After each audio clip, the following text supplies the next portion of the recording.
ہم دولت بعد میں دیکھیں گے، خاندان بعد میں دیکھیں گے، حسن بھی بعد میں دیکھیں گے، اس لیے کہ اگر دولت ہے اور اس گھر میں نمازی نہیں ہے، دولت ہے اس گھر میں سنت مصطفیٰ پر عمل کرنے والے لوگ نہیں ہے، دولت ہے اس گھر میں جو ہے اللہ کو سجدہ کرنے والے لوگ موجود نہیں ہے، ایسی دولت کسی کام کی نہیں ہے، ایسی دولت کو ٹھوکر مار دو اور اپنا رشتہ آگے لے کے جاؤ۔ اب اگر حسن ہے لیکن اللہ کو دل سے نہیں ماننے والے ہیں، حسن ہے اللہ کو سجدہ نہیں کر رہے ہیں، ایسے رشتے کو بھی ٹھوکر مارو۔ جہاں دیکھو کہ دین مصطفیٰ پر عمل کرنے والے لوگ ہیں، ایسی جگہ پہ اپنا رشتہ فیٹ کرو اور ایسے لڑکا اور لڑکی سے شادی کراؤ کہ دولت بھی ہو، رشتے دین بھی ہو، سجدہ کرنے والا بھی ہو، اللہ و رسول سے ڈرنے والا ہو، اللہ و رسول سے محبت کرنے والا ہو۔ جب ایسے لڑکا اور لڑکی سے رشتہ ہوگا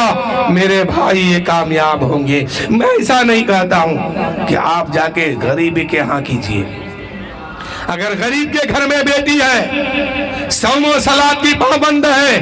کنیز فاطمہ بن کے اپنی زندگی گزار رہی ہے، تو کروڑ پتی باپ کی بیٹی سے اچھی بیٹی یہ ہے کہ غریب کے جھوپڑی میں رہتی ہے لیکن اللہ و رسول سے ڈرنے والی ہے، حیا کرنے والی ہے، پردے میں رہنے والی ہے۔ اگر پردے میں رہنے والی بیٹی غریب کے جھوپڑی میں رہتی ہے تو اس بیٹی سے اچھی ہے جو بے پردہ کروڑ پتی کی بیٹی گھومتی ہے، اس بیٹی سے لاکھ گنا اچھی ہے بیٹی غریب کے جھوپڑی میں۔ آپ امیر گھر میں رشتہ کیجئے، غریب گھر میں رشتہ کیجئے، مجھے اس سے کوئی مطلب نہیں، لیکن جہاں بھی کریں تو پہلے دین دیکھیے کہ جس لڑکی کو ہم اپنے گھر کا بہو بنانے والے ہیں وہ صوم و صلات کی پابند ہے کہ نہیں ہے، نمازی ہے کہ نہیں ہے، قرآن پڑھنے والی ہے کہ نہیں ہے، سر پہ دوپٹہ رکھنے والی ہے کہ نہیں ہے، ادب تہذیب کرنے والی ہے کہ نہیں ہے،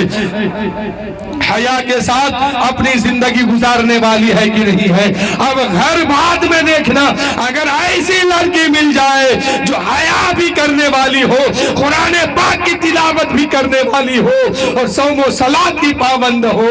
تو جتنا جلد ہو سکے اس کو اپنے گھر کا بہو بنائے، چاہے وہ غریب کی جھوپڑی میں کیوں نہ ہو یا امیر کی جھوپڑی میں کیوں نہ ہو۔ ایسی لڑکی ملے تو فوراً اس سے نکاح کے دعوت دیجیے، اس لیے کہ آپ صرف اپنی مرضی کے لیے، اپنی خواہش کے لیے شادی نہیں کر رہے ہیں،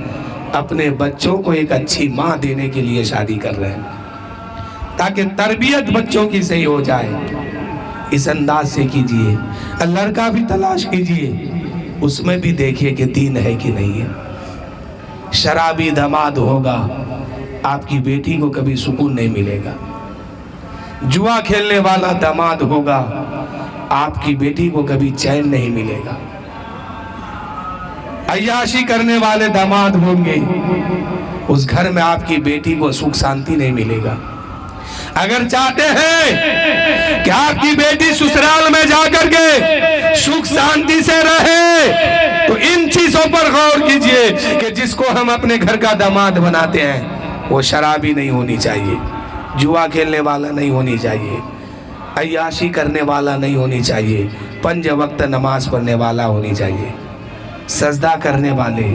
دین پر چلنے والے۔ جب ایسے کو اپنے گھر کا داماد بنائیے گا نا، آپ کی بیٹی سسرال میں بھی جائے گی تو وہ خوشی سے اپنی زندگی گزارے گی۔